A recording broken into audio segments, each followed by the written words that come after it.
The girls who snubbed us, the boys who deserted us, the strangers who ignored us, the parents who misunderstood us, the employers who rejected us, the mentors who doubted us, the bullies who beat us, the siblings who mocked us, the friends who abandoned us,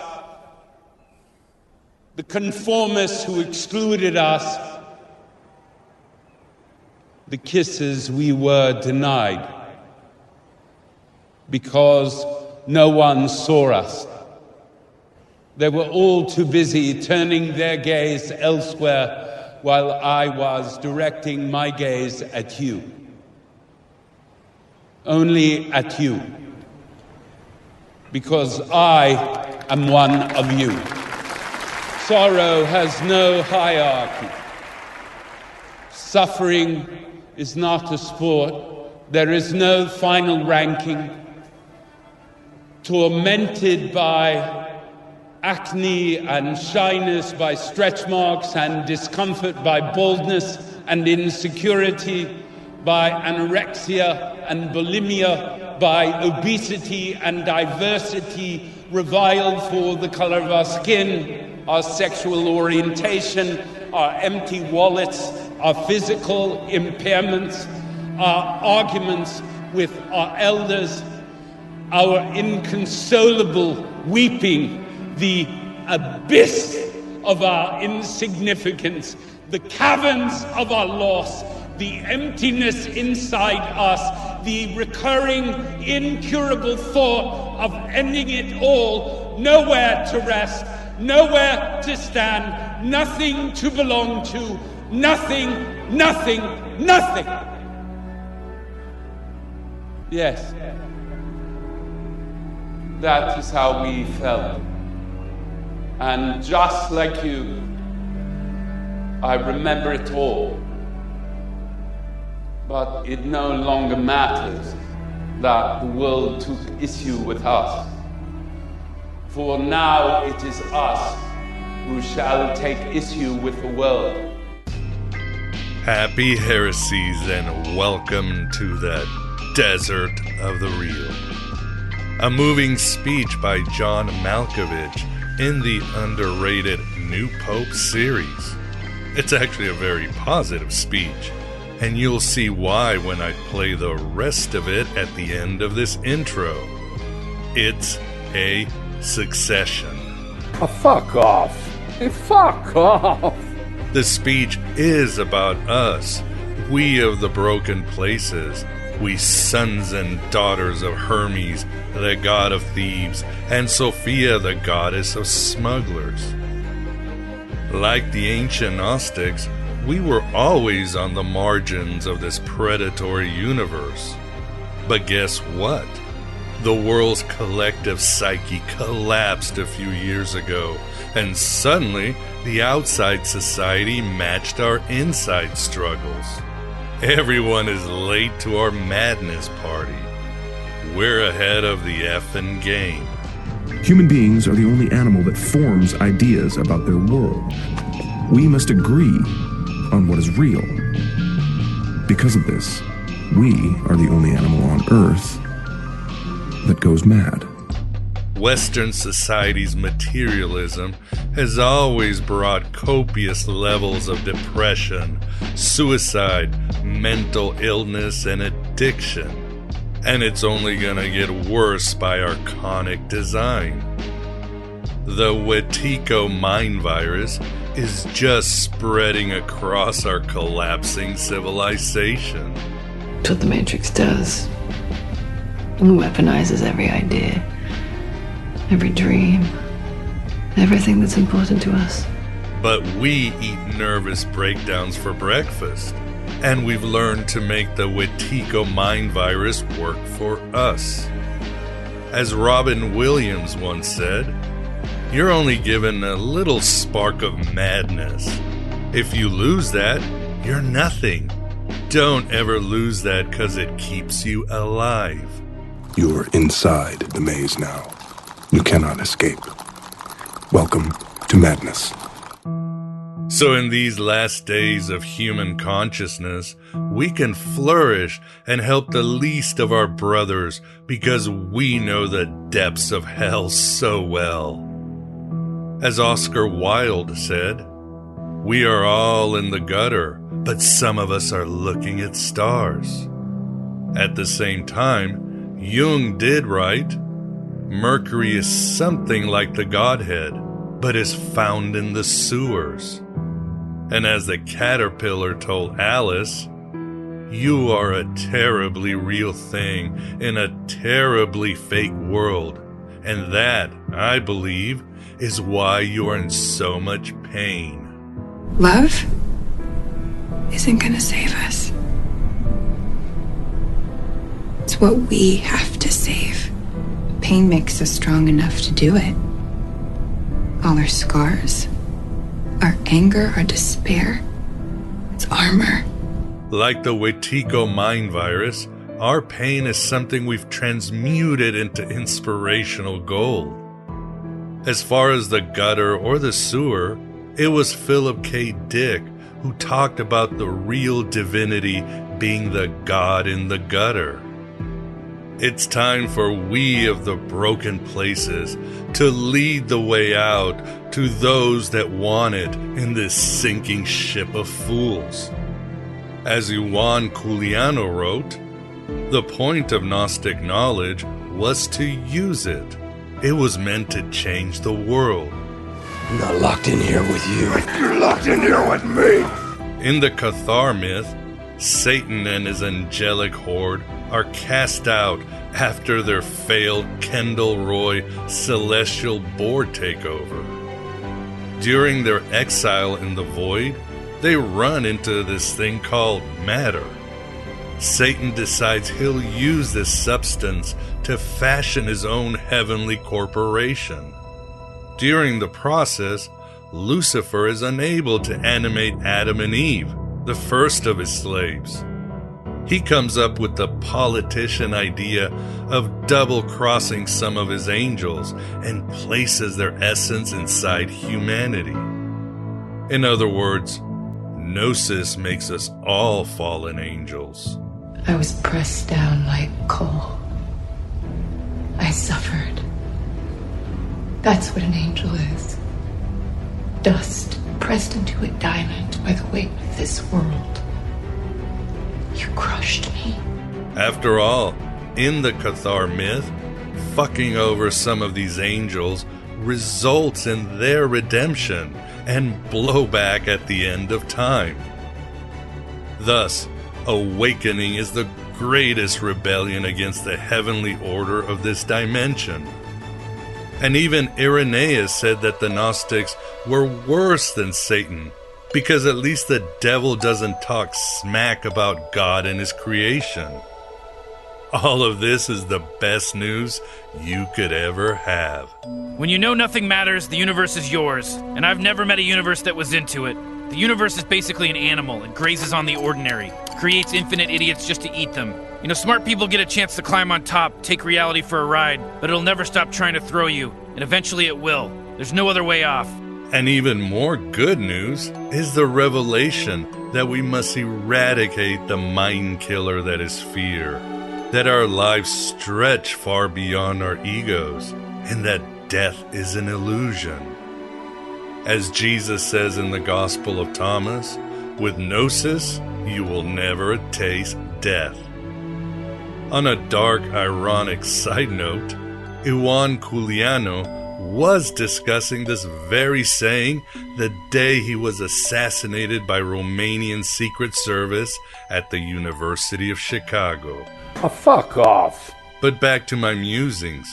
If we forget all these revelations, we'll be nothing but meat sacks in a world of sellout scientists and cuck politicians and fork-tongued media leaders.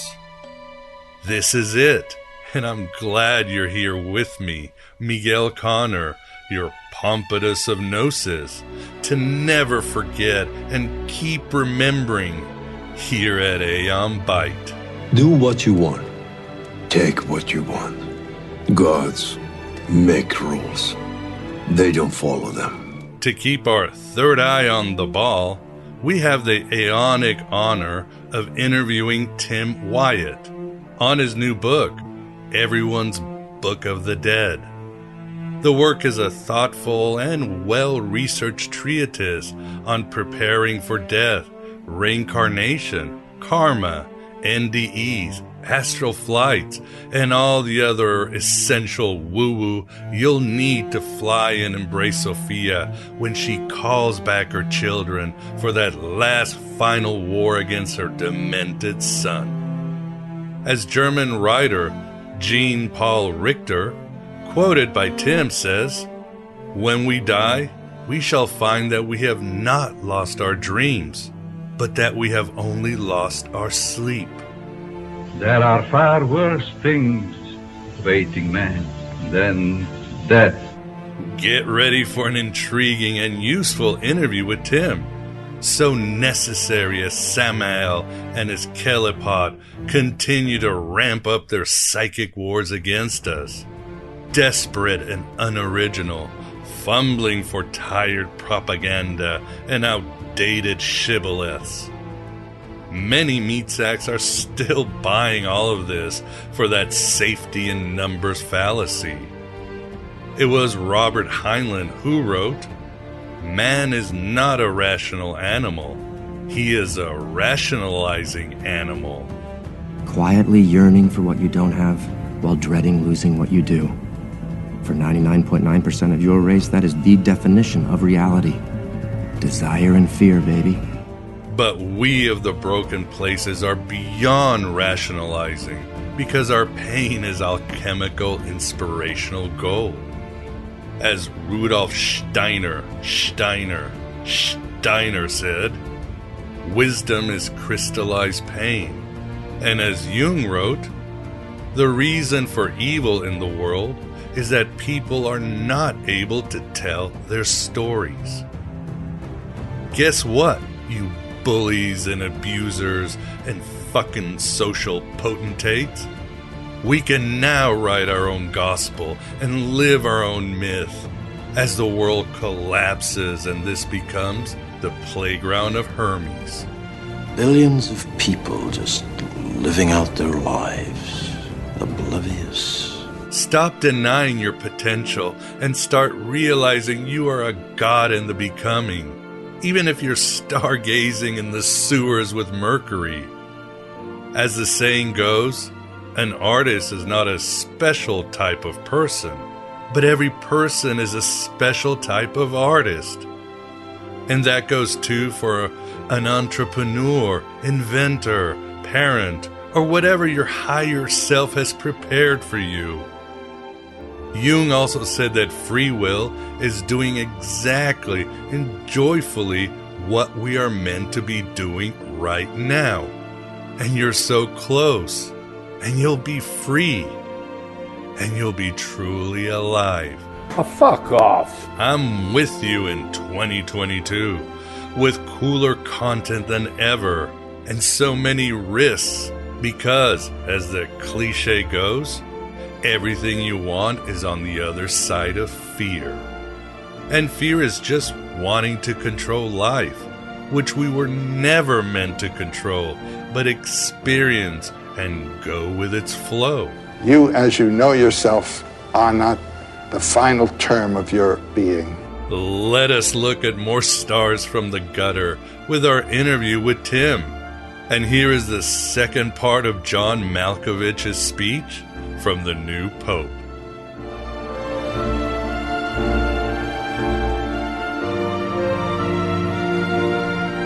It no longer matters that the world took issue with us. For now it is us who shall take issue with the world. We will no longer tolerate being named as the problem, because in point of fact, they are the problem. We are the solution. We who have been betrayed and abandoned, rejected and misunderstood, put aside and diminished. There is no place for you here. They told us with their silence. Then where is our place? We implored them with our silence. We never received that reply. But now we know, yes, we know our place. Our place is here. We are all miserable wretches whom God brought together to form a glorious church. Yes, we are all miserable wretches. Yes, we are all the same. And yes, we are the forgotten ones. But no longer.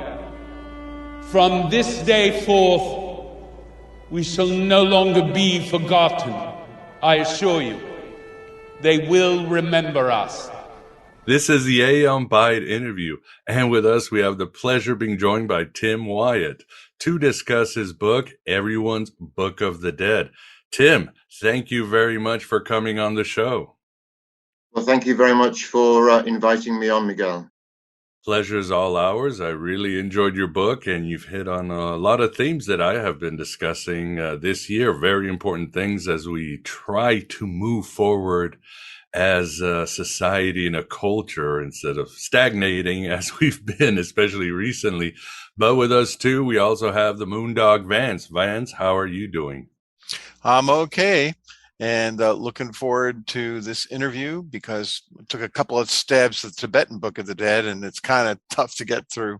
Yeah. So here I am, everyone. Yeah, Tim definitely covers the Bardos in his work and a lot of ground. Again, a lot of wonderful ground. So, Tim, before we really delve into your book, tell us a little bit about yourself. Have you always been into the esoteric realms, or what was your evolution in life? No, it's something that's interested me since I was a teenager and I started to read a few books at that time. And I've had a passing interest and sometimes an abiding interest throughout my life, but I worked for most of my life as a journalist, and I was very, very busy. And so for some years, my studies into all this and my investigations were really put on hold. But about 15 years ago, I really got into things again big time and started to do a lot more research and reading and everything. So it's been with me all my life. I've always had a belief in reincarnation ever since I was a child, even though my parents and the local priest and my teachers and everybody else said, no, this is completely nonsense. But intuitively, I always had this feeling that this wasn't the first time that I'd been here, and it wouldn't be the last. Yes, I would certainly agree with that. So why don't you tell us why you decide to write this book? And let me quote you, because your book has a lot of wonderful quotes from yourself. The book has excellent visual sections with quotes and thinkers. Your book is a nice adventure into these topics from various points, and the research is sound, it's scientific, it's got everything, and it's a good, quick read that it took me very little to I couldn't put it down, and it took me on a great journey, and definitely supported a lot what I understand, and also helped me understand some things. But you write, back to quoting you write, the chief purpose of this book is to fundamentally question and possibly change prevailing attitudes to death, as the majority of people understand them in Europe and the West. And then there's a quote where you say, death is the triumph of life. So this is why you wrote the book, right?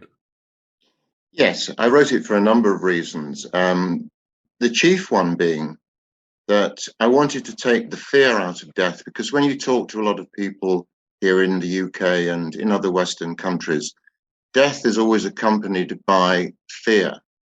And the other reason I wanted to write it was that in the Theosophical movement, of which I'm a very active member, Madame Blavatsky, the Russian 19th century mystic and founder of the Theosophical Society, said on more than one occasion, the most important of the cosmic and universal laws that we should teach at the moment and explore and investigate are the twin interlocking laws of karma, the law of cause and effect, and reincarnation, and how we're all part of a continuous continuum of life in and out of physical bodies. If people had this view that they had been here before, that they were here now for some particular purpose, on some part of their journey, with some lessons to learn, some karma to discharge, and that they were shaping their next life now by their present life, people's behavior would change at a stroke. However, when you put all this into a historical context, it's only relatively recently that most people in the world haven't believed in reincarnation in some form or another. The early Christian creed incorporated reincarnation. It was abolished mainly for political and control reasons in the 6th century, but many Christians now still believe in reincarnation. I don't just mean going to some giant divine warehouse in heaven to await some kind of resurrection, but I mean actively being reborn on this earth. And in fact, attitudes to reincarnation have shifted remarkably during my lifetime. When I was born in the early 50s, reincarnation was unknown outside of esoteric and a few narrow academic circles, whereas now up to a third of people in the West believe in rebirth in some form or another. And I think this is a tremendous shift. It's a paradigm shift. And the third reason I wanted to do it was that the Egyptians have a Book of the Dead, the Tibetans have a Book of the Dead, the Mexicans have one, so why shouldn't everyone else? And what I tried to do was to incorporate as many different angles to do with death, if you like, the history of funeral rites, how people regard the afterlife, the process of dying itself. This is very important because actual dying, the process of dying, is often much more frightening to people than the thought of death itself. And this was another reason why I wanted to try and take the fear out of it. If we have good lives, why shouldn't we have good deaths? That's really well said, Tim. And yes, agreed. I would, what did Benjamin Franklin say? The only two constants in life are death and taxes. So we need to understand death, but sorry, I will always be afraid of taxes, no matter what book comes out. But death is something else because it's an illusion. But where do you see the West going wrong when it comes to the insane fear of death, which the last 2 years have shown us? What happened to us? And I mean, obviously, some countries like Mexico, Portugal, the Italians in death still have a good beat on this temporal transition. But what do you think went wrong in Western Europe and America? Well, the fundamental problem is that our whole reality, our whole paradigm, if you like, is based on one thing, which is materialism. The material world is the only realm that exists. All other realms of existence are just primitive superstition or wishful thinking. So as soon as we can get people to think beyond the purely material realms, which we're all enmeshed in when we come into human form on this earth, we can't get away from the material realms, but we can understand that there are other realms of reality. And it's to these realms that we go when we leave our physical bodies, and which we can access while we're still alive and in incarnation. Principally, I mean the astral realm, which is widely spoken about, which is our first destination after we die. And then a much more refined realm, which the ancients called Devachan, which means Sanskrit for land of the gods, the equivalent of the Christian heaven or the spiritualist paradise. It's a place where we do enjoy a prolonged period of time in order to assess what we've learned in this life, and also to plan to some degree our next life, because I'm convinced that each of us comes into each new life with what we might call soul purpose.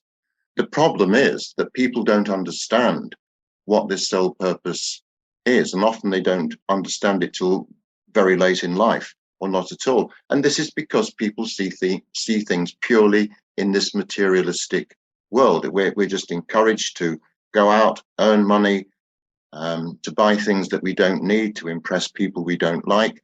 And we just get onto this treadmill. We all need material things. I'm not saying we can live in Tibet or anything like that. But we must understand that there are other realms of reality. And I've just actually written a piece for a couple of magazines trying to define what new paradigms of wealth would be. And in this, I say, can you put a price on walking along a sunset beach with someone you love? Well, I'm sure there's some accountant somewhere who probably could put a price on that, but you can't. It's an intangible. And there are things which are much more valuable. And particularly when you get to the end of your life, it's what you've done, it's what you've learned, it's the experiences that you've had. You're not worrying about your collection of books or vinyl LPs or anything like that. You're worried about, you're thinking about all the rich experiences, all the interactions you've had in your life. And these should be valued much more. And we need to step away from this material paradigm, because if we don't, it's going to lead to our destruction. Well said again. I couldn't agree more. It reminds me of the saying, nobody in their deathbed said they should have spent more time at the office. There's so much more. There's so much more we could be doing that we want to do and we know we should be doing, right? Well, I think one of the things that we have to do is to identify, why we chose to come here at this time, because I am convinced that we have a great deal of say, depending on our stage of development. Some people have a great influence in the life that they will lead. I firmly believe, and many people will disagree, that we choose our parents, we choose our environment, choose the country, the race, and the gender into which we're born. And this is based upon our sole purpose in that life, things that we have to resolve from previous lives, the working out of karma, if you like, and also the lessons we have to learn, the parts of ourselves that we have to work on, which are in some ways deficient, because very few people are balanced in every department of their life. So we may come into a particular existence with one particular thing to try and rebalance. But of course, we all also come into incarnation, I'm convinced, in soul groups, groups of individuals who have interacted in the past in different roles as your family, your friends, your associates, other people perhaps with whom you've had great love or great conflict. And these things need to be resolved because some kind of karmic script exists which needs to be rationalized. Let's not forget what karma is. People talk about good karma and bad karma, but really there's no such thing. Karma is simply to restore equilibrium, to restore balance, and to create harmony where there has been some kind of disruption to that harmony. And if people understood this, that every thought, every action, every word, every deed sends out vibrations, and these don't disappear. These will come back and shape your life in the future, which sounds to a lot of people like airy-fairy nonsense, but it isn't. And if you believe in this, as I do, then your behavior changes, because if you do something wicked towards someone else, there will be a price to pay at some point. Maybe not in this life, maybe not even in the next one, but somewhere down the line, there will be an account to settle. And so if we behave in this way, we behave, I think, more responsibly towards ourselves and towards other people as well. We obey that fundamental Christian commandment, don't do unto others as you wouldn't like unto yourself. Just treat other people as you would wish to be treated. And if we just adopted that one law, I think that would change things as well. Again, I love what you're saying. Makes perfect sense. I love how you write. Let me please quote you again, Tim. It goes, nowhere in the universe can death be found except in misguided human imaginations. There is no such thing as death, merely a change of state. If we refuse to see death as part of a greater cycle of life, we constrict life itself. This is perhaps the most important lesson the human race has yet to learn. And as has been told to me, life is found in the womb of death. What do you think of that? Absolutely, because the two states are intertwined. We Exactly. tend to look on life and death as kind of opposites. Life is the opposite of death. But if we see things in terms of cycles, and I wrote another book 2 or 3 years ago called Cycles of Eternity, in which I explored huge long cycles of the cosmos and cycles that apply to us as human beings. And everything goes through a number of distinct stages. We're born, we gradually mature, we reach a high point, we begin to decline, the physical form dies, the soul, or whatever you want to call it, is preserved and is then enshrouded in another physical body to do it all again. And this is true for all life forms. You know, they go through this inevitable cycle. And this idea of people wanting to get themselves cryogenically frozen so that they can be retrieved from the deep freeze at some point in the far distant future when they found a cure to whatever it was that killed them. This is ludicrous, because you would simply be reviving soulless entities. They wouldn't have any animating principle, and they would just essentially be robots without any kind of they might have crude intelligence, but they would have no real consciousness, because the consciousness comes from the soul.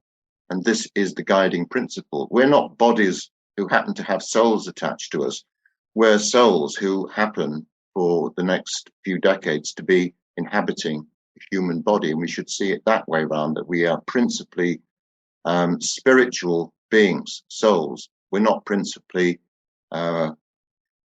incarnated just in flesh and bone and all the other infrastructure of the physical body. We're much more than that. We're also much more than our emotions and much more than our thoughts. We are much, much deeper people than the vast majority of humanity would admit.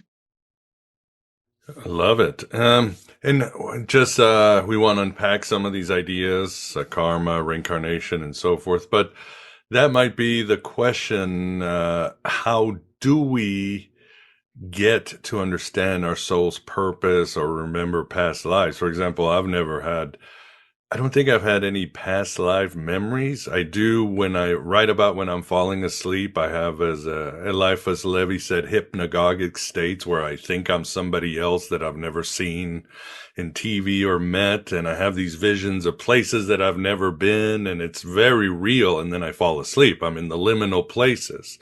What have you done in your life to help you remember past lives or to understand your soul's purpose? Well, I have had flashbacks of past lives and indications.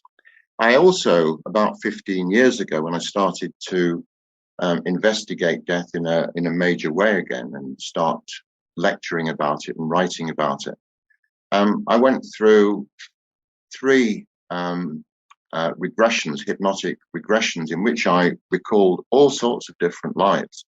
The most recent life was of a man who had been killed in the Second World War.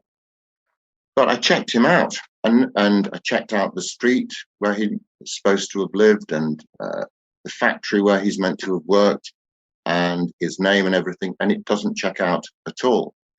However, ever since I was a very small child, back in the 50s, when we got our first television, and they used to show a lot of war films on. There were lots and lots being made in the late 40s and 50s, mainly in black and white. TV was only black and white. But whenever I saw one of these war movies, and in particular, when I saw one about the desert, I became very, very interested. I used to say to my father, "Oh, I've been here before." And he said, "Oh, don't be so stupid." And I was absolutely convinced about this. As I got older, I realized that my father had 2 brothers who had also served in the army. They'd been regular soldiers. He was called up and conscripted in 1942 as an engineer.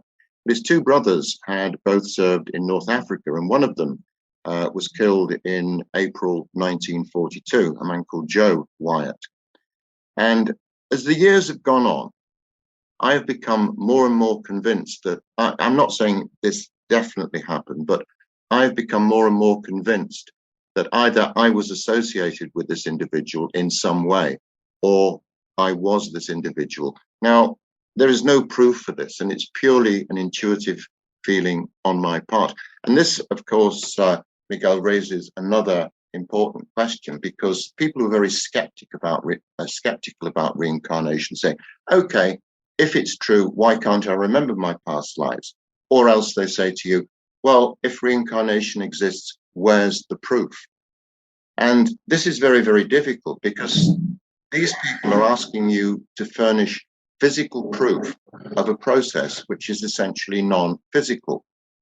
I mean, the bits when we're in human bodies are physical, sure, but the bits in between are entirely non-physical. And so this is very difficult to do. However, in the book, there are numerous ways that people do recall past lives, sometimes in dreams, sometimes during very traumatic incidents, sometimes when they fall in love with someone, sometimes when they go to a place and this place is hauntingly familiar. They've never been there before, but somehow they know where individual buildings and streets and monuments are. Or sometimes people have terrible phobias. You know, they might be frightened of heights. They might be frightened of enclosed spaces. There is a very rich area of research which has been done into birthmarks and other markings on bodies. And when researchers have looked into this and closely examined it, and they've done a lot of work on this in India, they found that perhaps a mark on the neck represents a bullet wound. And there have been cases where a child has said in India, oh, I used to be so-and-so, I lived in that village, I had an uncle with a green lorry, I had an aunt called this, and there's some money buried under the kitchen floor. And when they've gone back and checked this out, these children have been proved to be right. And in one case, when they checked out how the child had died, yes, indeed, they had been shot in the neck. These things in themselves don't stand up to the deepest and most rigorous scrutiny. But when you add it all together, when you add all the indications, shall we say, rather than evidence, when you add all these different factors together, people being born into a life with particular skills, for example, a great artist or someone who's good at music, whatever, you know, I'm sure they didn't just acquire these things in their infancy. They perhaps brought these things from another life. And this is something people should remember, that we might not be able to take our material things with us and our overdrafts with us when we die, but we certainly take our knowledge and experience and skills with us. And they will come in useful in some shape or form in future lives. And this may be our sole purpose, to develop a particular skill which is going to be required at some point in the future. Fascinating. And yes, your book brings a lot of evidence from many researchers who've done peer-reviewed studies and different religions. It's really interesting research and data that you bring. You were talking about you couldn't remember this as a child, and I was thinking, Tim, well, you know, in the days of H.P. Blavatsky and Steiner and all those guys, reincarnation was pretty simple. But now in our times, we've kind of broken through, because now there's a possibility of parallel dimensions and the multiverse and moving left and right and so many new researchers. Do you ever put that into account or wonder about that too? Yeah, very much so. And Blavatsky said that although, much of the Secret Doctrine, her magnum opus, rails against the science of the day, she did say that science was Theosophy and the spiritual tradition's best ally. And I think we're reaching a point now, if we haven't reached it already, where we're going to see this convergence so that we get a spiritual science and the scientific spirituality. And I think this crossover is really starting to happen. Of course, it's not mainstream yet, but some of the things that are coming out of things like the Large Hadron Collider, some of the cosmological discoveries, the launch, I think today or tomorrow, of the James Webb Telescope, all these things are adding to this knowledge. The theoretical physicists who've been working for 100 years on quantum mechanics, and all the theoretical physicists who are talking about black holes and multiverses and all these things. These weren't known particularly in Blavatsky's time, but she was very prescient about these things. She seemed to anticipate that there would ultimately be some breakthrough. Of course, at the moment, science, mainstream science, is still very much of the materialistic, the purely materialistic mindset.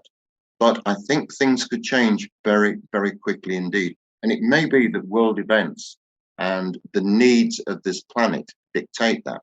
And I'm not just talking about the material needs, but the deeper spiritual needs of this planet. And if science can reach a convergence and agree that there are other realms of existence besides the physical, then we're really starting to make huge, huge progress here. That's a very good point, Tim. Again, the idea of a simulated reality, parallel dimensions, how the future can actually go back and change the past. That's no longer, as they say, woo-woo. This is scientific, logical, mathematical. Many of the big scientists today and thought leaders agree with it. So you're right, this convergence will help us out, and it definitely proves what the ancients said. I mean, no secret, Buddhists and Gnostics thought of parallel realities and how time is not cyclical, but it's a lot more malleable than we think, and so forth. Yeah, I would agree, and I think we are on the right track. Vance, do you have a question, or what do you think? Oh yeah, this is one of my favorite subjects. Tim, what do you think of the idea that some people that are doing ghost hunting and spiritual things these days with the modern tech, do you think we'll ever have actual technology that where we can kind of transcend the material world and communicate with other souls? What do you think? Well, I think one of the things that will be discovered soon, the early Theosophical teachers in the late 19th century and early 20th century, and subsequent esoteric writers, have written a lot about something called the etheric regions. The etheric is generally assumed to be part of the physical spectrum, but a much finer part of it. So above, you have solids, liquids, and gases, and then maybe plasma. And plasma might correspond to the lowest of these four etheric states, which are subetheric, etheric, subatomic, and atomic. And I think many of these entities will exist perhaps on these etheric levels, but also on a higher level to that, which we talked about earlier on, the astral level. Now, whether that can ever be captured, I don't know. What we have to remember is that the human eye can see less than 1% of the entire electromagnetic spectrum. So we're pretty blind. And it's interesting when the scientific instruments are able to pick up these things in ghost rooms, or indeed are able to produce images by superimposing infrared onto X-rays, onto other things. And when you put the composite picture together, you start to see things in a much more complete way. And so I'm convinced that, these entities do exist and people do encounter them. Exactly what form they're in, I don't know, but it's in the Theosophical tradition, they talk about certain people who are so enmeshed in the material plane and who die with things unsettled, and they become particularly attached to places, often for very long periods of time, because in the inner dimensions, as you said earlier, Miguel, time doesn't exist. There isn't a past, present, and future. It's all mashed together into a continuous present. And often in historic buildings or houses, these entities are perceived by sensitive people. I've watched a few of these ghost programs, and I'm not entirely sure what to make of them. But I do accept that these phenomena do exist. These phenomena do exist, definitely. If we can capture them in any more realistic way, I'm sure, given the rate at which technology is expanding, I'm sure we will eventually. Yeah, I hope so. Yeah, you mentioned something else I was going to ask you about too, which is the fact that time is not necessarily as linear as we materialistic point of view people perceive it. So, how does that interact with past lives? I mean, could we have present lives? Could that explain ESP? Where you have actually a connection with another life that's actually someone that's already living in our timeline, or future lives, or maybe when you die and your soul wanders through the universe, you can pick whatever time you want. You could go in the future, go into the past, something like that. What do you think about that? Well, what I think is that this concept of linear time, which we universally adopt, largely for convenience, because we have to when we're living in a material world, but it's a very constricting viewpoint. It may be that we can incarnate in other dimensions, on other worlds, in other universes, in other parallel states of reality, whatever they might be. Whether we could, and if linear time doesn't exist on the inner planes, then that might suggest that we could even incarnate into what we would regard as the past or the future. So I don't know. This is all very interesting stuff, and our knowledge of it is extremely limited, because one of the difficulties is that we think we have fantastic faculties, but we don't. Birds can hear sounds better than we can. Butterflies have a stronger sense of smell than we do. And animals know when a tsunami is about to hit the shores of an island or something. They have sensitivities often much more developed than we do. And so I think it's slightly arrogant of us to assume that we can see everything with our physical senses.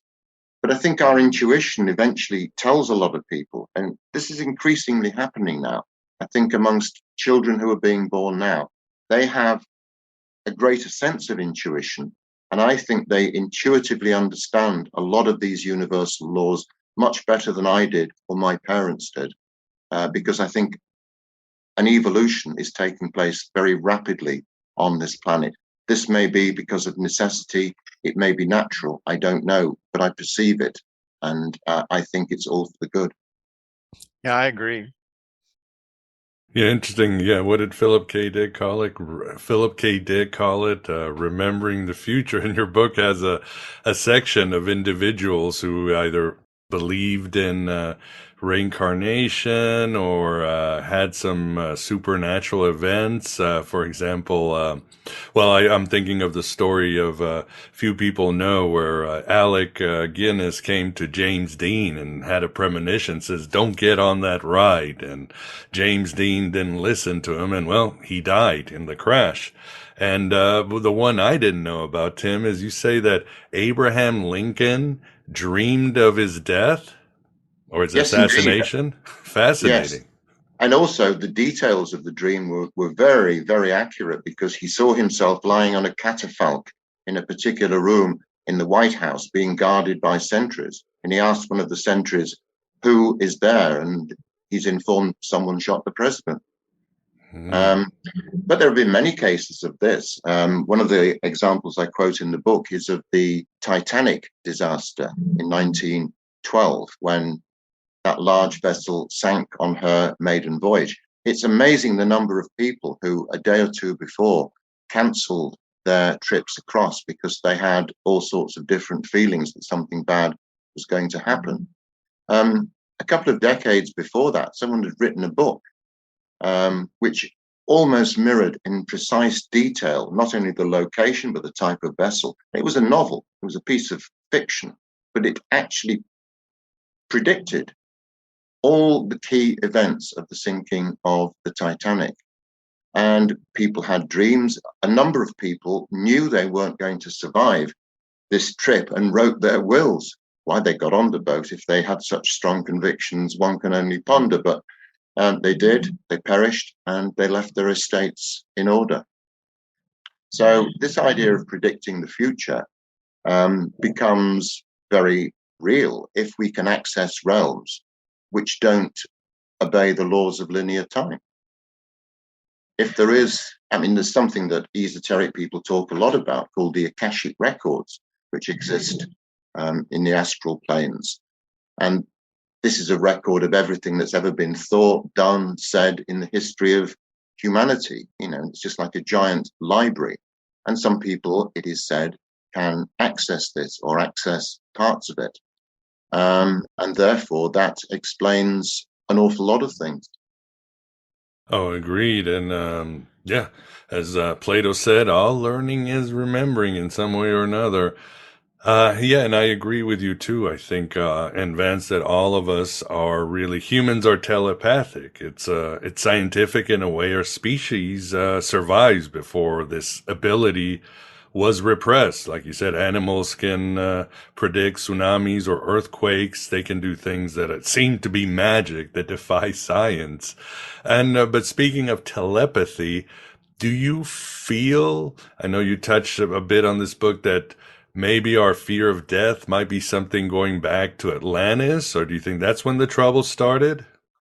I certainly do think that the times of Atlantis spelled big trouble for humanity, because it would appear from the information that we have, and the information is quite scanty, but it is said that the Atlanteans reached a stage of spiritual atrophy and scientific advancement, which very closely mirrors what we've got today, and that the society bifurcated into two principal strands, the good guys and the bad guys, the lords of the light face, the lords of the dark face, the black magicians who tried to manipulate the forces of nature, tried to encourage an ultra-materialistic lifestyle, who developed huge scientific advances, possibly even in advance of what we have at the moment.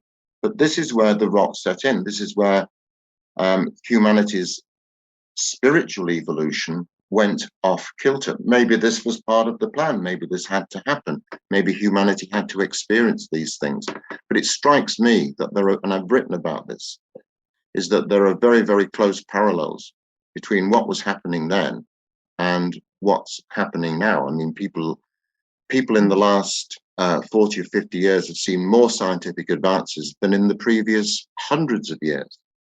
You know, when you look at, what technology was like at the end of the Second World War, we didn't even have transistors, and then we had all this, and solid state electronics, and then silicon chips and lasers and all sorts of other things came very, very quickly indeed. And so perhaps science has advanced at a rate which it can't handle, because one of the problems with science is that at best it's amoral. It doesn't have a morality attached to it, and in many cases it's deeply immoral, because it allows discoveries to be misused to control or surveil people. It allows technologies just for exploitation, for commercialization, or in the worst case, to just weaponize everything into ever more horrendous forms of destruction.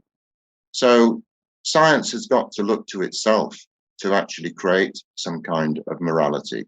And maybe we have to say, when we discover some potent new technology, hang on a minute, what's the effect of this going to be? I mean, look at how the internet has changed every single aspect of life on this planet. Britain yesterday has just opened its first clinic for people who are addicted to online gaming.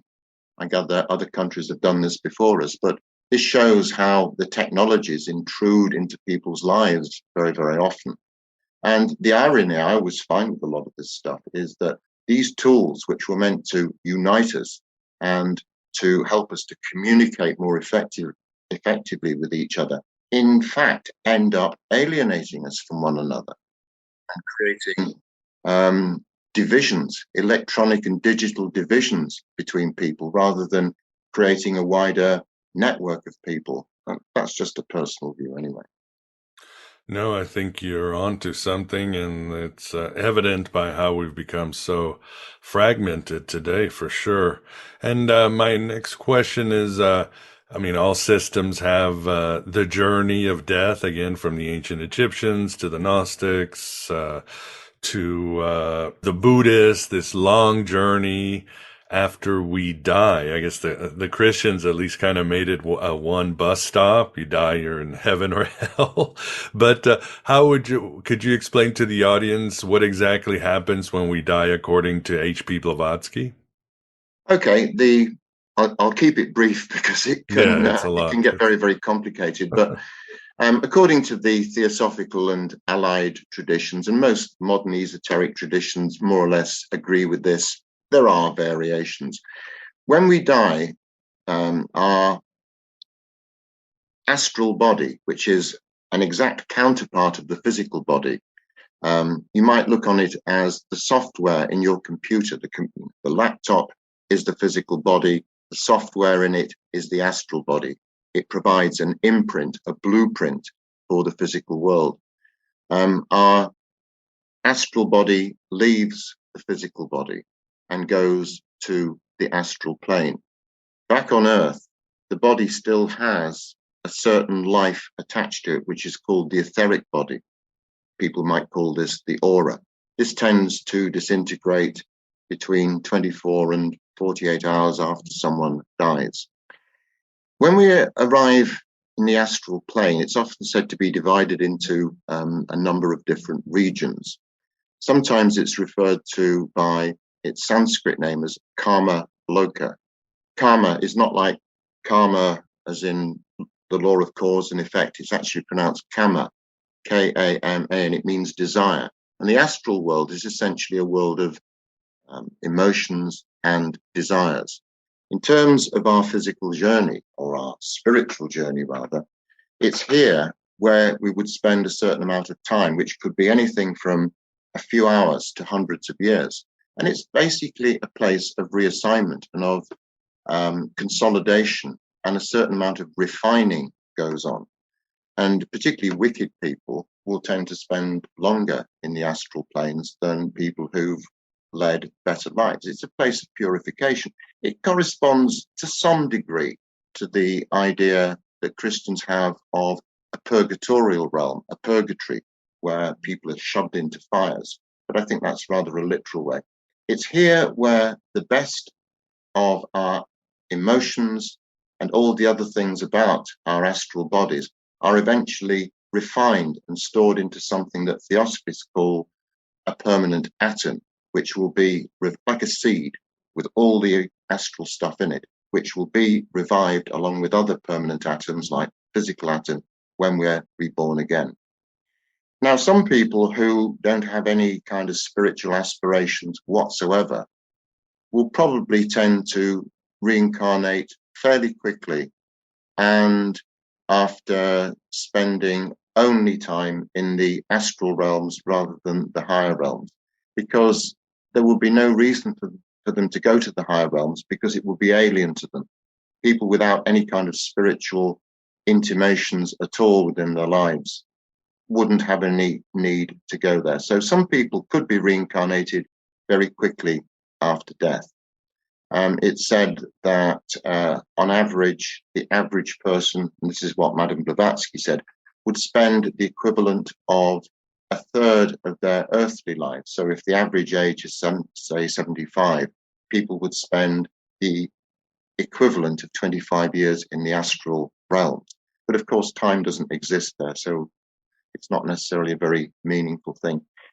People who have some degree of spirituality, which is probably most people, will then go on to a higher realm, this place called Deva Chan, the land of the gods, heaven, paradise. And this is a much more refined place even than the astral planes. And it's here where people can spend time resting between lives, or can improve the skills they have,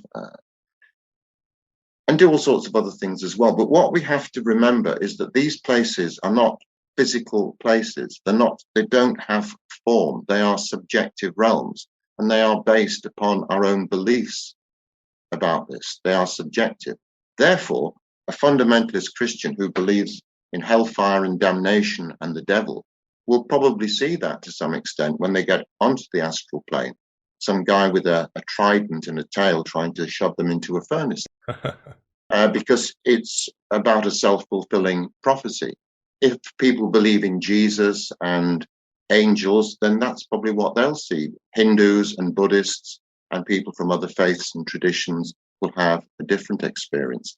But often people do have these kinds of experiences, not just when they die, but when they have near-death experiences, or sometimes in other ways through the use of certain substances, meditation, dancing, all sorts of different ways of changing consciousness can give us some indications and a glimpse of what certainly the astral state is like. So when we spend a certain amount of time in the heaven world, in Devachan, in the second world after we die. Ultimately, we reach a point where we have to come back into physical bodies once again. There will be occasional individuals who are very advanced who go off and do other things in other worlds, but for the vast majority of people, they're obliged to incarnate again. And so the process then begins, a very mysterious process about which we don't know a great deal, of perhaps working alongside more knowledgeable individuals, but also with our own thoughts, deciding how, where, and when we're going to lead the next life, what our mission is, who our parents will be, how we're going to interact with those people who form parts of our soul groups. And then, the very mysterious process of how you wind up in your mother's womb, and how the soul enters the body, and how that child is then born. But the entirety of the soul is not there. It gradually moves into the body as the child grows during its first years. So in a nutshell, that's the theosophical view of what happens. And it's something I was happy to adopt because it struck me as being absolutely logical, because it always struck me, even when I was a child, there would be no point in coming into this life, assuming that life has purpose, which I do, and which I'm sure most of your listeners will. But assuming life has purpose, what would be the purpose of coming into existence and dying after a few hours or weeks or months? There would be no point in that. And unless there was a principle of karma, in which case your life might be to teach the parents a lesson, for example, because of some karmic bond you had between them. But it's always struck me as being the most persuasive thing. But it's very hard to convince my materialistic friends that this is the case. They simply won't entertain it because there's no scientific proof. So there we are. Thank you for that summary. It was wonderful. Yeah, I must say I like cama loca in Spanish means crazy bed. So I had to chuckle about that. Riding that crazy bed.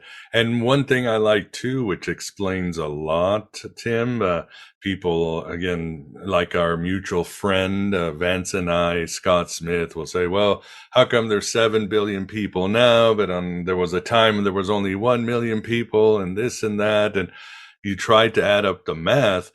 But as you point out very astutely, the time in between our reincarnations varies. And of course, time in the astral plane works at its own pace. Like you say, Herodotus thought that it was 3,000 years, or he said the Egyptians believed that 3,000 years before you came back. And Plato said that you might come back in 1,000 years. So Steiner said that it depends on the earth changes that your soul will be called back. So yeah, very interesting, don't you think? Yes, I mean, these different durations in between lives vary from, some Buddhists believe it's 49 days. And as you say, the Egyptians talked about 3,000 years. Madame Blavatsky talked about 1,500 years for advanced individuals and perhaps half that for less evolved individuals. Steiner, as you say, related it to the changing nature of the earth, and he pointed out that there would be no point incarnating twice during the same kind of historical period because there would be nothing fresh to learn there necessarily. And he believed that I think people reincarnated twice during each part of the precessionary cycle, this long cycle of 25,920 years divided into 12 of 2,160 years. We're moving from the cycle of Pisces into Aquarius, as we all know, and that might be one of the reasons why the world is in such turmoil. But Steiner said people would incarnate once as a man and once as a woman, each time during that 2,160 year period. But there are many other factors. It's generally agreed that after there has been a major war, and this was certainly the case after the First and Second World Wars, there's a real spike in the birth rate after the war. And indeed, one of the things that I find very mysterious is that when I was born in 1952, the population of the Earth was just under 2.5 billion, and it's now 7.7 billion. So it's trebled in a period of just under 70 years. And as far as I'm aware, that is completely unprecedented and must suggest that people perhaps are reincarnating more quickly, because this will all depend upon the particular cycle that we're in. And if you think the second half of the 20th century was a fantastic time to be alive, very difficult, but fantastic time to be alive in terms of so many things: medical advancements, scientific advancements, better living conditions for people, and all sorts of other things. And so maybe more people felt they had to put a foot down during this particular era than at previous times. Because imagine if you'd been born in some small village in rural England in the 12th century, what would you have learnt in your life other than the skills you picked up from your father and a crude knowledge of language from your immediate village community? There was no travel, there were no books, and it would have been very difficult to absorb anything. Whereas now we have the opportunity to avail ourselves of so many things, perhaps too many things. So there may be all sorts of factors influencing the time we spend out of existence. And it may be to do with our own particular development. It may be that at a particular time, the skills that we have become particularly vital in order to solve some problem associated with a particular period of history. Yeah, indeed. And then once you bring in, like you bring in your book, Blavatsky believed we have several bodies. Obviously, the Egyptians thought the soul was divided into 7 or 9, I believe. The Gnostics had the tripartition of the human consciousness. So it gets, it's a busy universe out there, as I like to say. But what about the idea of suffering, Tim? Because some might say, and during these reincarnation arguments, some might say, well, what about suffering? What about children who only live 3 months? What about Nazi concentration camps? Is this worth it? Do we ask for it? What's your answer to that?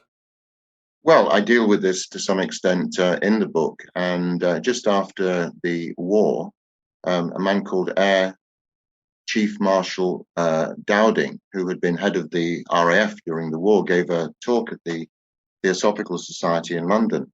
And he basically said, and sure, if you said it now, people would be absolutely outraged. But what he said was that many of the people associated with the concentration camps had been the people who had tortured the natives in North America when Cortez and the conquistadors had gone and committed all those unspeakable brutalities. I mean, what he meant was, what goes around comes around. If we inflict suffering in a war or in some other situation, the people who ran the concentration camps or the Russian gulags or any similar faculty through history, people who were involved in the Inquisition, may all come back and have to suffer either symbolically or literally the same things that they inflicted on other people.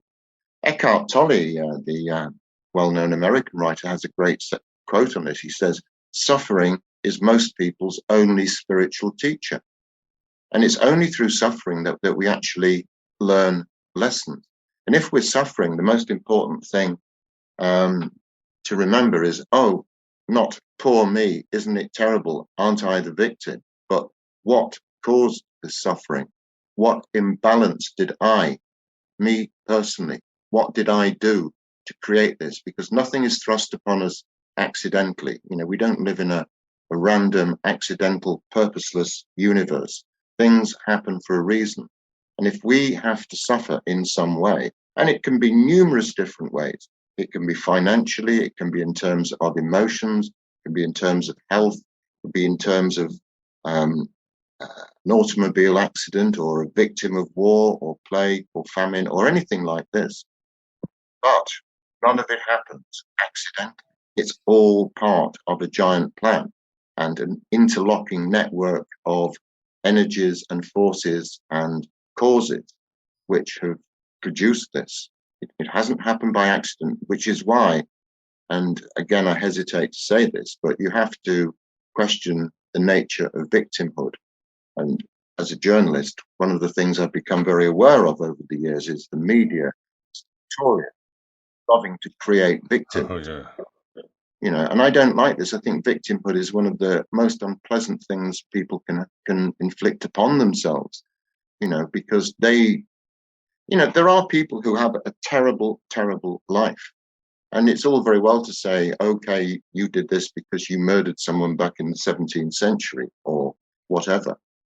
But if people go within themselves, if they do go into those innermost parts of themselves, sometimes they can get faint hints and clues as to what may have gone on here and as to why they're suffering in a particular life. But it also reinforces the idea that we can be proactive about this. If we don't want to suffer in the future, then let's not set up those causes which are going to produce suffering, either through greed, selfishness, violence, or all the other negative things that we do. We can choose to tread a more, and again, I hesitate to use this word, moral path, because deeply embedded in every esoteric tradition is this idea of self-conduct, of morality, of conducting ourselves in the correct way towards other people. And many other traditions have talked about this. Japanese, many of the Confucian type things have talked about this. Christianity does. All the major religions enshrine approximately the same idea. It's just that most of us find it extremely difficult to live this, but it's something we can aspire to at least. Well said.